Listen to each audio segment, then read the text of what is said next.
Thank you. Thank you. Hello again. This is Jack Benny talking, and before going any further, I wish mothers everywhere a happy holiday. You know, Don, I thought that was cute, you're calling me a little old lady, although I didn't quite get the inference. Well, Jack, I meant that as a compliment. Oh. You're always so neat and meticulous. Every little detail must be perfect. Everything you do must be just so. In other words, Don, I'm a fuss budget. Exactly. Don, I may run my finger across the piano keys to see if they're dusty, and I may spank my cat for joining a lonesome club. But I'm not a fuss budget. Am I, Mary? Not much. What about that sign you got on the front door of your house? What sign? Please take shower before entering. Mary, that's Rochester's fault. It should be by my swimming pool. Anyway, that still doesn't justify Don's introduction. I'm not an old lady. Go on. I saw you crossing Hollywood Boulevard yesterday, and a Boy Scout was helping you. Well, it was the rush hour. You know, Phil, Hollywood Boulevard is a pretty busy street. It's quite dangerous crossing it. Well, why don't you wait for the lights? If he could see the lights, he wouldn't need a Boy Scout. Never mind. I think the Boy Scout movement is a great institution. In fact, I used to be one myself. I belonged to the Panther Patrol in Waukegan. Oh, so you were a Boy Scout, huh? Yeah. Well, you know, Jack, when I was a kid, I belonged to the Beaver Patrol in Denver. No kidding. Say, Phil, were you ever a Boy Scout? No, I went right from the cradle into the Elks.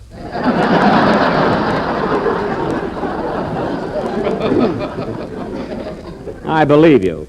You know, Phil, you haven't got near the sentiment that Don has, or I have, or the rest of the gang. Oh, I don't know. Well, I'll bet you didn't even send a present today to your sweet old mother down in Tennessee. He did too, Jack. I was in the store with him when he bought it. You're darn right. Well, that's a surprise. What'd he get for his mother, Mary? A brand new corncob pipe. She'll love it. Well, I guess they're all the rage in the hills. You know? Say, Phil, do your folks still live in Possum Junction? No, they moved to Grub Hollow for the feuding season. Oh, it's lovely there, then, with the shotguns all in bloom and the Mountain Dew behind every stump. Oh, it's wonderful. Oh, cut it out, Jack. You're making me homesick. I'm sorry, Phil. Anyway, I'm very happy that you remembered your mother today. Say, Jack, you know, I sent my mother a present, too. A lovely bottle of perfume. Perfume, eh? Yeah, it's called L'Amour Toujours Ocean Park.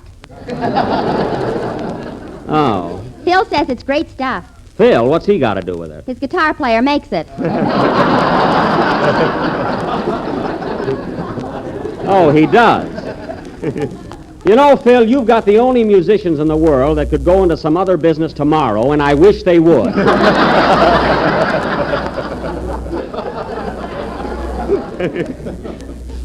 Well, fellas, let's get down to work. We got a long play to do tonight, and I think we better get Hello, going. Jack. What are you talking about? What do you think I'd be talking about, Kenny, today of all days? Your new picture. I was not. I'm surprised at you, Kenny. Don't you know what day this is? Oh, why don't you give him a hint, Jack? This is a tough one. Tough one? Why, everybody should know who we're dedicating this day to, especially a young fellow like him. Kenny, who made you wash behind your ears when you were a kid? Nobody. I had curls.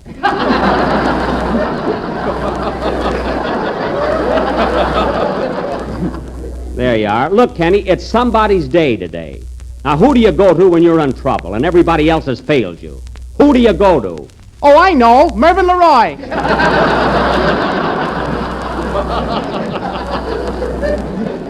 Well, I give up. Try and give that kid a hint. Well, maybe I can help you, Jack.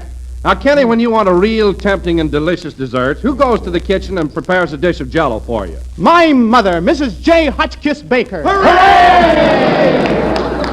So you see, ladies and gentlemen, Jell-O has not only helped Kenny find out what day this is, but it is also economical, easy to make, and comes in 6 delicious flavors: strawberry, raspberry, cherry, orange, lemon, and lime. Thanks, Don, for helping me out. And incidentally, that was as smooth a bit of wool as has been pulled over these old eyes in many a moon. And now, folks, Kenny Baker will sing. What are you going to sing, Kenny? For my mother, which I prepared especially for this occasion. Go ahead. Hey, wait a minute. If you had a song prepared for your mother, how could you walk in here not knowing what day this is? I didn't walk. I skipped in. Oh, that explains it. Sing, Kenny. Very good.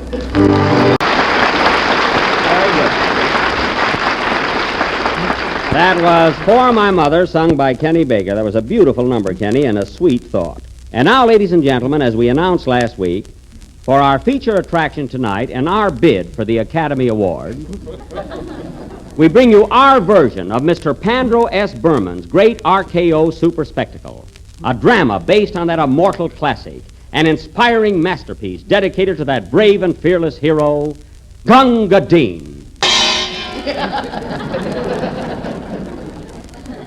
Thank you, Mr. Berman.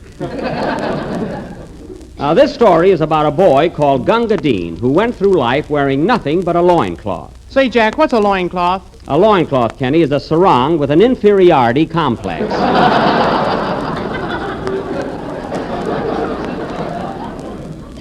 Now, our play opens in the thriving little town of East Cobra, India, which is just 3 wiggles and a hiss from Calcutta.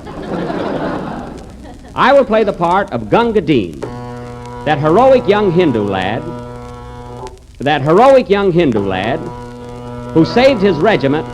Phil, I wish you'd tell your piano player to stop using that electric razor while I'm talking.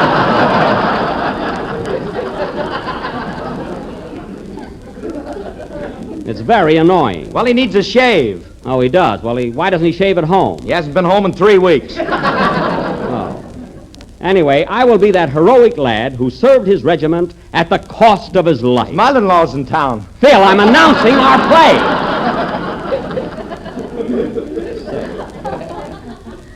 Now, this will go on. Say, Jack, am I going to be in it? Yes, Mary, you're going to be the entire spirit and mood of our story. You will interpret the action of the play as it goes on by reciting that famous poem by Rudyard Kipling. What poem? Oh, Mary, you remember. You're a better man than I am. Who is that? Anybody.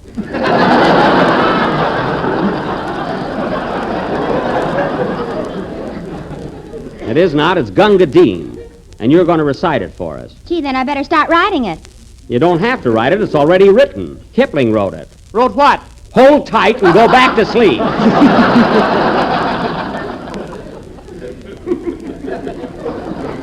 So in our play tonight, folks, we will take you to India, the land of mystery and enchantment, where moonlight spreads its silvery glow over the Ganges, where in solitary splendor stands the incomparable Taj Mahal.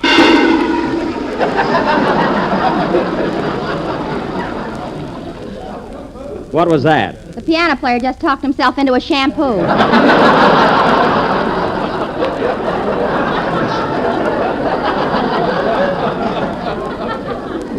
Phil, why don't your boys clean up on their own time?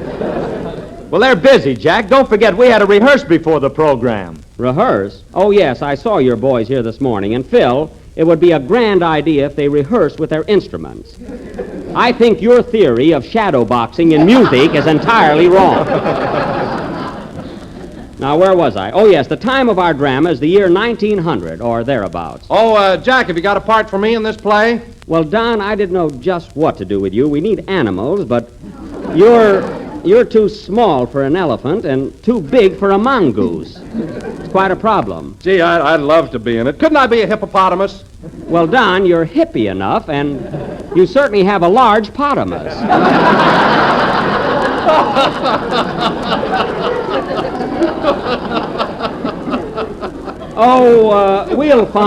We'll find something for you. Now, the scene of our drama is the home of Mrs. Dean, where she lives with her 3 sons, Dizzy, Daffy, and Gunga. The Dean family. What's the matter with Sar? Sar? Yes, Sar Dean. Harris scores again. Oh, Phil, up. Isn't that awful? Sardine. Phil, the next time you pull an ad-lib like that, I'm going to put maple syrup in your hair curlers. What a gag. Listen, Jack, I pull that kind of stuff all the time at the Wilshire Bowl. I know. That's why they took off the cover charge.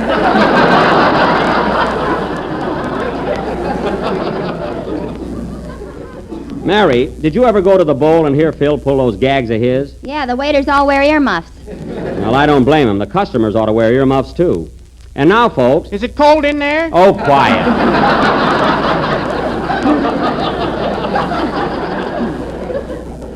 Now, our play, Gunga Din, will go on immediately after a selection by the orchestra. Hey, Phil, play something apropos, something that'll put us in the right spirit for India. Okay, how about Scheherazade by Rimsky-Korsakov? Phil, just play Tiger Rag. I'm in no mood to gamble.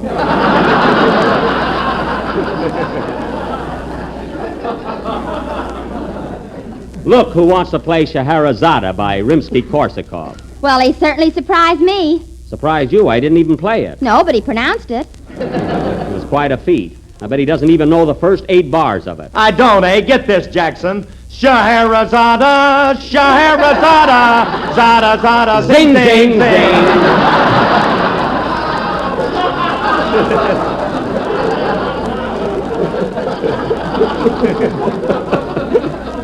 There you are. Did you hear that, Mary? I didn't think he knew it.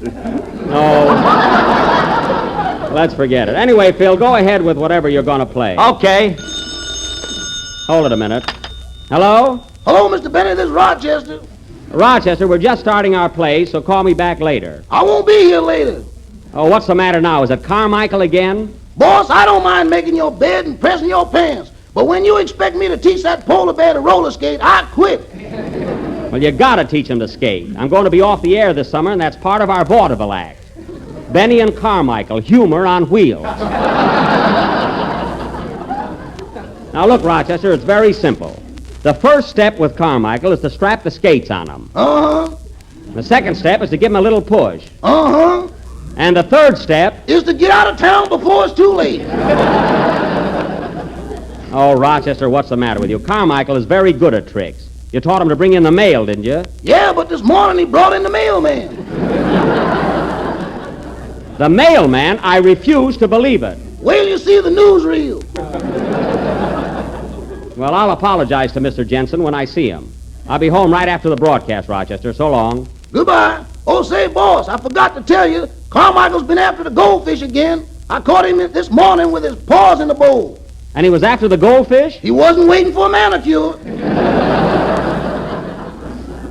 Well, don't worry about it. He was just playing with the fish. He won't eat them. I don't know about that. He had a napkin round his neck. All right, now don't bother me anymore, Rochester. We got an important sketch to do. Meanwhile, try and get along with Carmichael. Goodbye. Goodbye. I'm going to get myself a good lawyer and bump that animal off. Oh, hang up. More trouble getting my act ready. I'll teach that bear to roller skate or my name ain't Tony Pasquale. Pay, Phil. That was Tiger Rag, played by Phil Harris and his orchestra. And now, ladies and gentlemen, without further ado... That was not Tiger Rag. That was Hindustan. Oh, yeah? Well, I'll leave it to our studio audience. They've all gone home. I told the man to lock the door. Well, anyway, here we go with our sensational and thrilling melodrama, Gunga Din. The locale, as I said before, is the little town of East Cobra, India. Curtain music.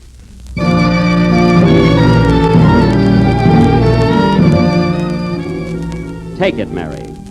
Now, in India's sunny clime, where I used to spend my time, I knew a Hindu boy called Gunga Din. His figure was appalling. He had arches that had fallen, and a face that looked just like a soup tureen. It was Dean, Dean, Dean. Take it, Jack, and see you keep it clean. I will. Scene 1, the home of Mrs. Dean. My goodness, it's 7 o'clock already. Why doesn't that boy get up? Oh, Gunga! Gunga! Yes, Ma, what do you wunga? Come downstairs and eat your breakfast. Now hurry. I'm coming. Darn that crocodile, I'm always stumbling over him. Go away, Fido. Say, Ma, how do you like my new loincloth? Now, Gunga, who ever heard of wearing suspenders with a loincloth? Well, I don't trust my fraternity pin. You know me. Well, you can't wear them. People will laugh at you when you entertain in the marketplace today. Let 'em laugh. I'm tired of being a Hindu faker anyway. Walking on hot coals is all right, but there's no future in it. Never mind, my son. Being a magician is a very good trade. Oh, yeah? Look what happened to Papa. He climbed up a rope one day. That's the last anybody ever saw of him. I didn't mind that so much, but there was a blonde with him. That's Papa, all right. Well, I guess I'll eat my breakfast. Oh, there's the phone. Hello? Hello, Gunga. Rasta Mayan Bohat Kush Leorana. Geldi Acha Boop Tem Carol Wally? Shukareka. Okay, goodbye. was that? Papa, he wants some more rope.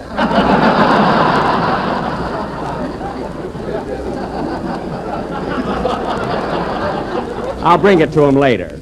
Now sit down, son, and eat your ground glass before it gets cold. Ground glass again. Every morning for breakfast, it's ground glass. Why can't I swallow a sword once in a while? You're too bent over.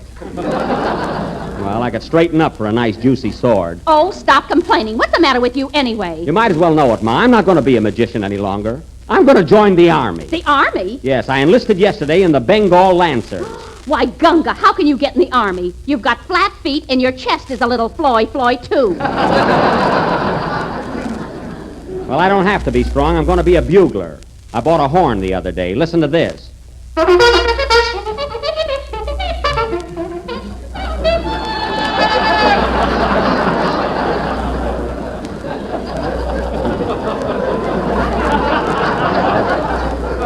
Yeah. There, how's that? Hadassah Booga. It's a good thing you said that in Hindu. Well, if you want to know something, I played my bugle on Major Gandhi's amateur hour last night. Well, how did you make out, Gunga? He got the gonga. You're not in this. Oh.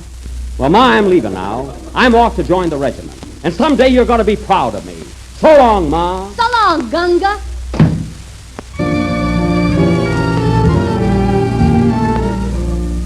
So Gunga left his mommy and went to join the army, a servant of Her Majesty the Queen. Now we find him in the Lancers without his coat and pantsers, and his bright new bugle slowly turning green. Burns me up. I got a guarantee with it. It was green, green, green. You're in the army now, you jelly bean. Scene 2, the barracks of the 7th Bengal Lancers.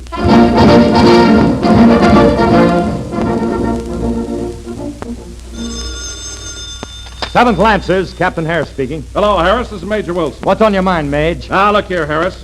Every day the native bandits are out killing and plundering, and you're not doing a thing about it. You got to put a stop to this immediately, or I'll send you back to Grub Hollow.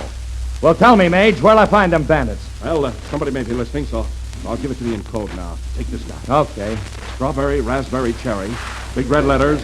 Orange, lemon. 6 delicious on the box. Lime. Have you got that? Yeah. Then carry on. Goodbye.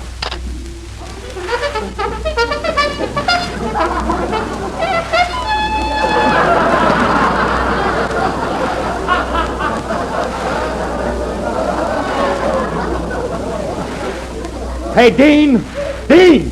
Yes, Captain Harris. Stop jamming and come in here.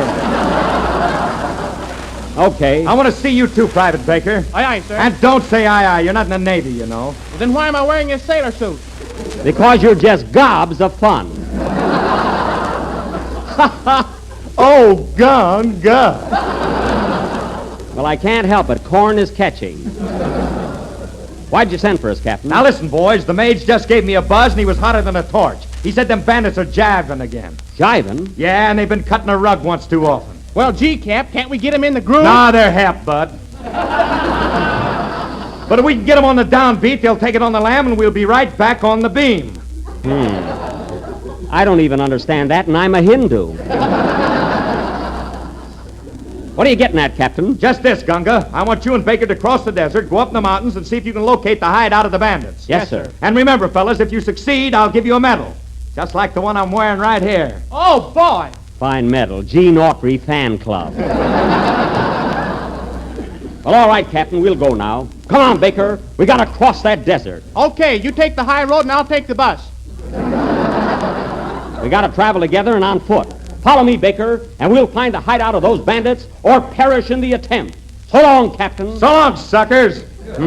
Fine encouragement.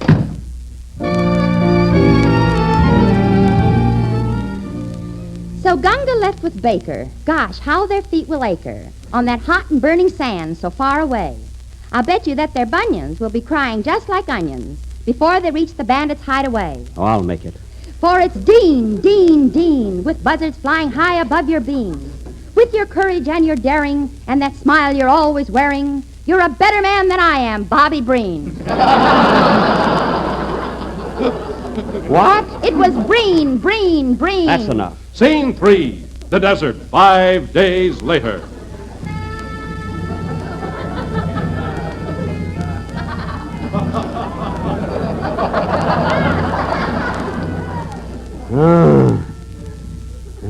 5 days in this infernal desert. 5 days without water.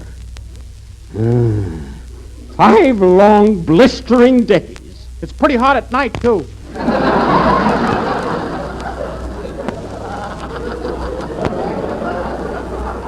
I can't stand it, Baker.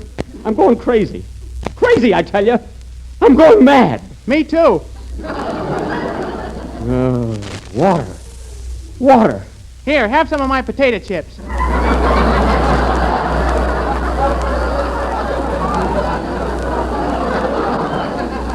I don't want any potato chips.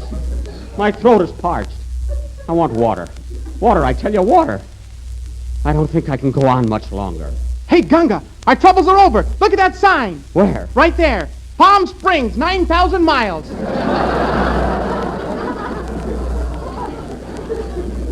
We'll never make it. Oh, this heat. This relentless burning heat. Will it never end? I can't walk, Baker. Each step is torture. Water. Water. I don't think I can go on much longer. You said that already. I know. What are we going to do, Baker? What are we going to do? Oh, wait. Look. Look up ahead. There's an oasis. That's Oasis. But you're right. Come on, let's make one last desperate effort to get there. Okay. Drink. Drink, drink. That's what I want. Lemonade. Get your ice-cold lemonade here. Ice-cold lemonade. Did you hear that, Baker? Oh, boy. Get your ice-cold lemonade. I'll have a glass, buddy. How much is it? Nothing. I'm a mirage.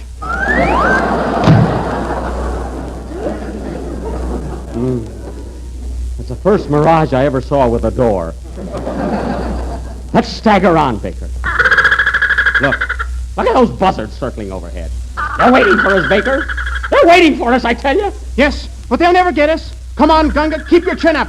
Remember, we're Bengal Lancers. I'll try. If I don't go crazy first.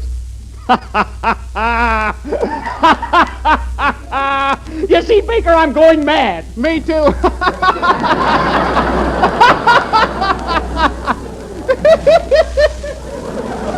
Don't enjoy it so much. Hey, look, what's that coming towards us? Where? Right there. Why, it's a polar bear, and he's on roller skates. Looks like Carmichael. I knew I was going crazy. I'm delirious. It's another mirage. Mirage nothing, boss. He's got me down to a loincloth, too. Oh, my goodness. Take it, Mary. So we leave them on the desert till next week on Sunday night. Will they reach their destination? Will they die without a fight? Well, tune in next Sunday evening, and you'll find out, I hope, that Gunga is a hero and that Baker is a dope. That's right. So it's dope. Never mind. Play, Phil.